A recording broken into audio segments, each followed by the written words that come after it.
Have you ever seen fire that thinks? Fire that plans, waits, observes, and strikes with precision? What if wildfires weren't merely natural disasters? What if they were something far older, something intentional? The day the Eaton fire arrived, everything felt off. The sky wasn't just orange, it was the color of fury. Ash didn't merely fall, it smothered thick and gritty, as if it wanted to choke the air from your lungs. We were assured it wouldn't reach us, that it would remain contained. But as I stood at the edge of my family's property, watching the flames creep closer, I knew it wasn't just a wildfire. It was something entirely different, something alive. I gathered what I could and fled like everyone else. But halfway to safety, I turned back. Something pulled at me, an instinct I couldn't shake. When I returned, the house was barely standing, its walls scorched black, its roof collapsed. Inside, the air was thick with heat, and the scent of charred wood lingered everywhere. That's when I saw it. Amid the wreckage, a pile of ash lay untouched, as though the fire had deliberately avoided it. Beneath the ash, I uncovered a journal. The leather was cracked and singed at the edges, and as I held it, it felt unnaturally warm. Its title, The Chronicles of Fire, was faintly etched into the cover, almost like a warning. When I opened it, the words inside weren't just an account of the past, they were a caution for the future. As I read, I came to understand. The fires sweeping through Southern California aren't simply disasters. They are chapters in a story older than any of us, a story that's been burning for more than 150 years, and it's far from over. The house had stood for over a century, enduring earthquakes, relentless storms, and even wildfires that had once come dangerously close. It was a symbol of resilience, or so I believed. Now, all that remained were charred beams jutting into the sky like skeletal remains. The once vibrant colors of its walls had been reduced to ashen grey. It wasn't a home anymore. It was a graveyard of memories, burned into nothingness. Amid the ruins, I searched through what little remained, desperate to salvage something, anything. That's when I noticed it. Beneath a pile of debris, there was a patch of ash, untouched by the fire that had consumed everything else. At first, I thought it was just an odd coincidence, but as I cleared the debris, I uncovered something unexpected, a journal.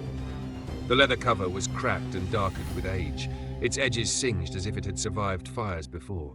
It looked ancient, almost sacred. Faintly etched into the cover were the words, The Chronicles of Fire. My hands trembled as I reached for it, and the moment I touched it, I felt a faint jolt, almost as if the flames themselves had left their mark on it. When I opened the journal, the first line stared back at me, scrawled in a jagged, hurried hand. The fire doesn't just burn, it watches. My breath caught. There was something unsettling about those words, something that felt alive.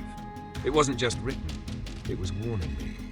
I tried to brush off the unease that crept over me, but deep down I knew this wasn't just any journal. It carried something far darker than I was ready to face. I should have closed it then, left it buried beneath the ash. But I didn't. I kept reading, and that decision changed everything. October 8, 1871, Peshtigo, Wisconsin. It was a town like any other, a place where families built homes, tended their land, and believed in the promise of tomorrow. But that night, tomorrow never came. The journal described the inferno with such vivid detail it felt like I was there. The flames didn't just burn, they devoured. They boiled rivers, melted iron, and obliterated the town in mere hours. Entire families fled to the water, hoping it would save them. But the fire pursued. It didn't stop at the shoreline. The river itself caught fire, trapping everyone in a circle of hell. Then the journal took an even darker turn. The writer described shapes within the flames. They weren't human, it said. But they watched us. They didn't chase. They waited as if they knew we had nowhere to go. The words made my stomach churn. These weren't ordinary flames. They were something more, something sentient. They weren't just destroying, they were hunting. The entry ended abruptly, leaving behind a single haunting line. This fire isn't just a memory, it's a shadow, and it will return. As I closed the journal, my hands shook. The Eaton fire wasn't just a wildfire. It wasn't just a tragedy. I couldn't ignore the creeping certainty that it was that shadow returned. August 20th, 1910. They called it the Big Blow-Up. The journal recounted a fire that didn't just devour the land, it consumed the sky itself. The Great Fire of 1910 tore through 3 million acres of wilderness in Idaho and Montana in less than 2 days, driven by winds so ferocious they transformed trees into torches and entire towns into ash. The sun vanished behind a wall of smoke so dense it obliterated the heavens. Survivors spoke of a darkness at noon, a night that lasted for days, illuminated only by the relentless blaze. But the journal delved deeper than the destruction.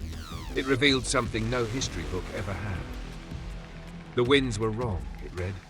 They came from every direction, as if the fire was pulling them in. The flames didn't spread like normal. They leapt, racing uphill, defying gravity, as though they knew where we were hiding. The writer ended with a warning that sent a chill through me. This isn't just fire. It's something older, something that remembers. It knows the forests better than we do. It knows us. I closed the journal, my thoughts spinning. The Eaton fire wasn't just another wildfire. It was something ancient, something that had been here long before us and wasn't finished yet. As I turned the fragile pages, the journal's stories began to feel less like records of the past and more like warnings for the future. The symbols it described, etched into trees or scorched into the earth, were eerily similar to those found near today's wildfires. Whispers carried in the smoke, flames defying the wind's direction, embers glowing with an unnatural intensity. It was all happening again. The deeper I read, the clearer it became. These weren't random events. They were warnings, ignored for generations. The Eaton fire was only the start. Reports from the Palisades fire told of erratic winds shifting in seconds, driving flames uphill in defiance of logic. Firefighters at the Hearst fire described hearing voices, soft, indistinct murmurs drifting through the air. And then there were the sightings. People claimed to see glowing shapes moving just beyond the flames' reach, and some swore they saw eyes, watching, waiting. At first, I dismissed these stories as fear-fueled hallucinations, but the journal spoke of them too. The same patterns, the same unexplainable horrors. The journal's words echoed louder with each page. The fire waits, and when it returns, it will not stop. It wasn't just chronicling the past, it was foretelling what was to come. The fires we battle today aren't natural. They aren't accidents. They are ancient, deliberate, and far darker than we've dared to imagine. I could feel it now, closing in, and the unsettling truth was clear. It wasn't just the land the fire wanted. It was us. The journal's entries didn't stop in the distant past. They chronicled events that felt unsettlingly close to home, like the Western Megafires of 2024. These fires weren't like anything we'd faced before. One inferno alone devoured millions of acres, spreading so rapidly it outpaced evacuation orders. The writer described it as though it were alive. The smoke wasn't just thick. It moved as if it were alive, coiling through the valleys, searching for something. Accounts from those who battled the flames added to the eerie picture. One firefighter's entry stood out. It wasn't just the heat that got to us, it was the silence. In the middle of the inferno, there were no usual sounds. No wind, no crackling, just whispers. And then I saw footprints in the ash. I followed them for a while, but they led nowhere. There was no one there. It felt as though the fire was playing with them, drawing them deeper into peril. The more I read, the more I realized these weren't just terrifying tales. They were disturbingly familiar. The symbols, the whispers, the strange movements, they aligned perfectly with the patterns described in earlier entries. The journal was piecing together a story that stretched across centuries, and its warnings were becoming impossible to ignore. These fires weren't accidents. They weren't natural.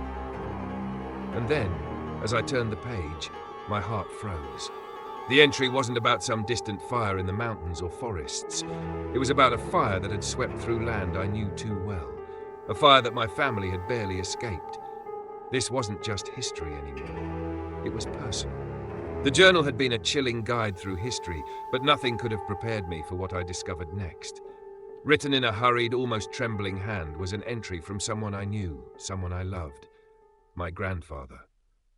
He described a fire that swept through our family's land in the summer of 1963.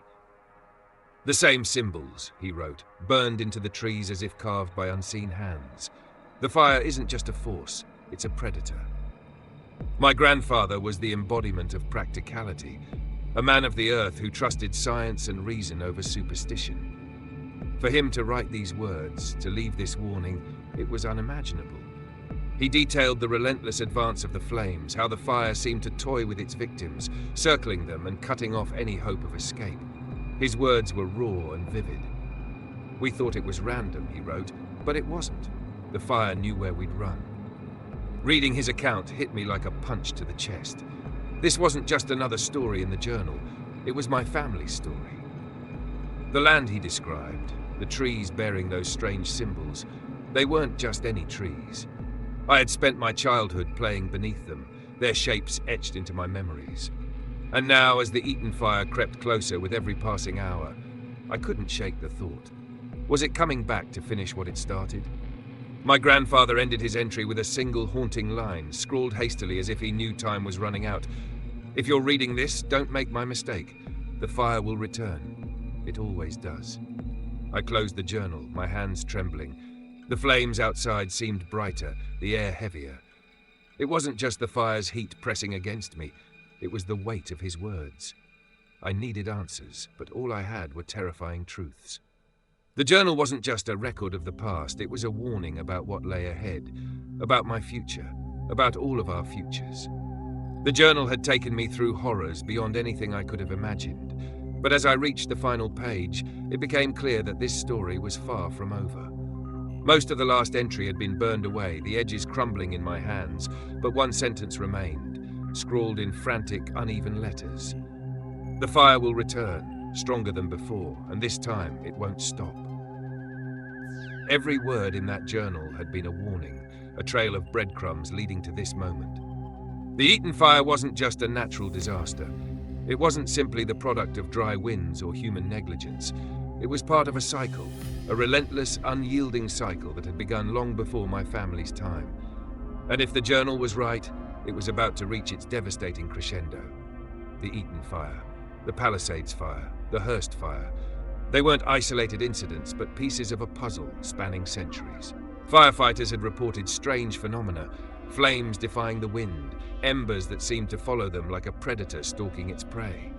Survivors spoke in hushed tones of shadows in the smoke, fleeting figures that vanished the moment you tried to focus on them. It all felt disturbingly alive. I couldn't escape the chilling words from the journal. The fire will return, stronger than before. The smoke on the horizon felt like more than a threat. It was a warning, an omen of something ancient and insatiable.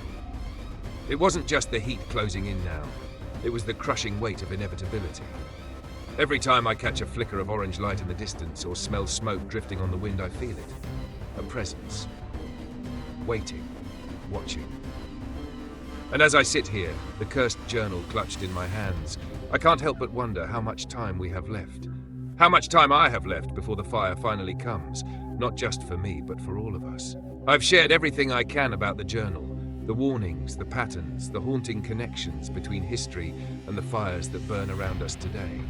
But even now, I can't shake the feeling that this story isn't over. The journal may be an artifact of the past, but its words feel as alive and dangerous as the flames it describes. When I close my eyes, I can still see the images seared into those pages. Families fleeing rivers of fire, shadows shifting in the smoke, and the phrase, "the fire watches," repeating endlessly in my mind. It's not just the past reaching out, it's something far older, far darker, and it's waiting. Maybe you think I'm imagining things. Maybe you believe this is just a story, a web of old superstitions and coincidences spun together by a mind desperate for understanding. But I'll say this, every time the wind carries the faintest scent of smoke, I remember the journal's final warning. The fire will return, stronger than before, and this time, it won't stop. If you ever come across something like this journal, you'll have a choice. Will you dismiss it, writing it off as nothing more than an artifact of a bygone era? Or will you open it, knowing it could reveal truths far more terrifying than you're prepared for? Tell me, have you ever seen something in the flames?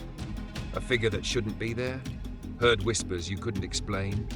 Share your story. Because if the journal is right, these fires aren't just a relic of our past. They're our future. And maybe, just maybe, someone else's story holds the answers we've been searching for. And if you see smoke on the horizon, don't look away. Because some warnings aren't meant to be forgotten, they're meant to be heeded. Hey, before you go, don't forget to hit that subscribe button. Join our amazing community and stay connected with fresh content every single day. It's free, it's easy, and it guarantees you'll never miss out on the stories, insights, and adventures we share. So go ahead, click subscribe, and let's make every day unforgettable together.